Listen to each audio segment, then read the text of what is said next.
તો ઓફલાઈન અને ઓનલાઈન વચ્ચે ડિફરન્સ અથવા તો પ્લસ પોઈન્ટ ઓનલાઈન અને ઓફલાઈન નો કરવો હોય તો એવો તો કેવો પ્લસ? હા, મતલબ સ્કૂલમાં માની લો કે કોઈ દિવસ ના ગયો કોઈ કારણ તો મતલબ આખા દિવસ 45 મિનિટ હોય એમાં જે ચાલે તો શીખવા જઈએ તો ખાલી 15 કે 10 મિનિટમાં સમજાય ને આમ ઓછી સમજણ પડે. પણ જો લાઈવ ક્લાસીસ હોય તો એમાં રેકોર્ડેડ બી મળે. તો એ જ રીતે મતલબ એ જ એનર્જી સાથે સર રેકોર્ડેડમાં બી ભણાવે.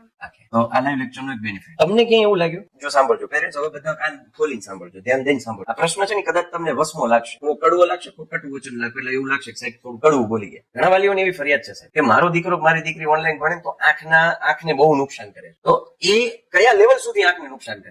મારું એવું માનવું છે કે જ્યારે તમે અથવા તો છોકરો ઇન્સ્ટાગ્રામમાં રીલ્સ કરે, ફેસબુકમાં વિડીયોઝ જોવે, ત્યારે કોઈ પ્રકારના આંખને નુકસાન નથી. અને જ્યારે 2 કલાક, આપણે કોઈ જાજુ નથી ભણવાનું કીધું, 2 કલાક એને ભણવાનું થાય તો એ આંખને નુકસાન થાય. એવા જે વાલીઓ કે જે હકીકતમાં પોતે મોબાઈલ નો યુઝ કરે છે, દીકરાઓ મોબાઈલ, એવા બાળકો જોયા છે, એવા વાલીઓ જોયા છે કે નાના છોકરાને ખાઈ નહીં એટલે મોબાઈલમાં કાંટો પકડી જોયું છે તમે.